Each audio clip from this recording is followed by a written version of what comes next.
So this is the backside of the Temple of Osiris at Abydos. And it doesn't look like much because the beautiful work is inside the building. You go down that set of stairs, a long set of stairs, and then you enter where there are huge round columns. It's a massive internal complex.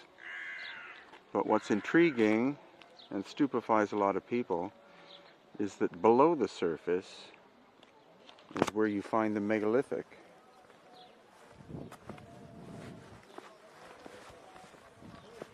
This is the Osirion, and you can see there's water in it. The water is coming up from the ground. And the question is, how much older is this than that? Because this was buried under the sand. Whenever you're ready, Dr. Mailer. Well, this is the Osirion at Abydos. It is behind the known temple, which they call the Temple of Seti. It was the Temple of Osiris. And amazingly, they date this temple, at the same time period as the temple in front, which is impossible. This is huge blocks of granite. It's the only granite temple in the south. Our teacher, Abdel Hakim, dated this at 50,000 years, at the same age of the Valley Temple. There's no inscriptions inside the temple. The only inscriptions on top appear much, much older, clearly not from the same time period. Again, you can never date a temple from what the inscriptions are. But there's no inscriptions inside. And there's huge blocks of granite, weighing 100 tons at least. At least. At least. And how far are we from the actual quarry? Well, the quarry is Aswan, so less than 100 miles. But still, 100 miles. Yes. And these blocks weigh...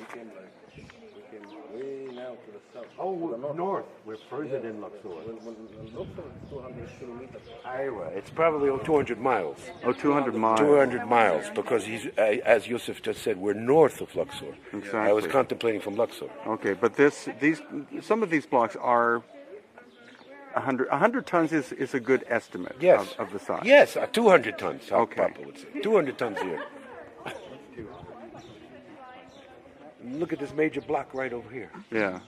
Looks like part of the ceiling. Iowa, part of the ceiling, right there, the ceiling of the temple.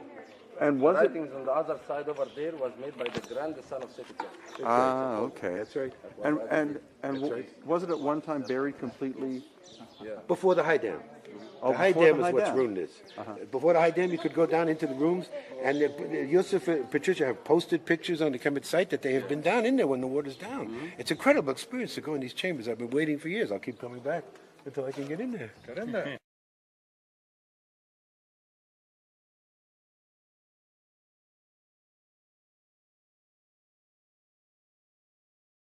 Well, at least 12. All right, we'll go with 12. That's a conservative number. That one there. So if we say 8 times 8 times 12, multiply that by 175, so 175 pounds per cubic feet. You have 134,000 pounds, which is 67 tons. 67? Yeah. Okay, so that's 67 tons. Yeah. This vertical one, conservatively I think it's measured. It is conservative. You have to be 200 miles from the exactly, in quarry. your work. Otherwise, you get trashed. That's right. Have I you- would say 100 tons. Have you had a chance, Chris, to measure the vertical in terms of how close it is to being? Well, you can't. We No, never got straight down up in and there. down. He has to Never get got down in in. Oh, you've never been That's in? why I can't speak to the precision. Exactly. Okay, Sure, he has to be up I close and can't. measure. I've got to measure it before I Oh, can yeah, make that definitely. claim. There have been times that we can get in there. Someone who's ever did that.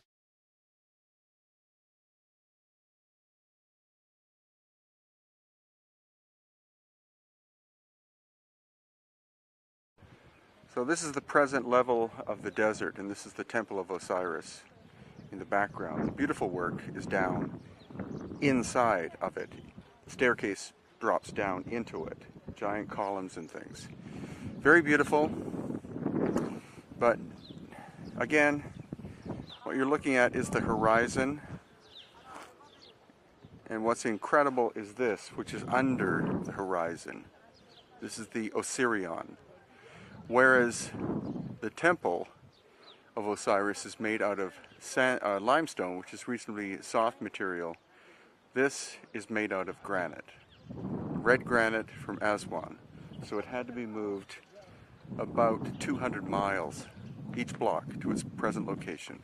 We've conservatively estimated that the bigger blocks are at least 65 tons each in weight. So the question is, how was it shaped, being such a hard rock? Hello. And also, Hello. not only that, how was it moved? How was it finished? Hello. And why is it seemingly underground? Some of the conventional Egyptologists believe that the Osirion was built at the same time as the Temple of Osiris, but the materials are completely different, this being much more difficult to work with. And again, this is so much lower below the ground, or present day ground. This could have actually been ground level at the time of its construction. Much, much older than conventional archaeology tells us. And that tube-like tunnel is much more modern. It's the giant blocks and the fact that there is no mortar or cement or glue. They sit on top of each other.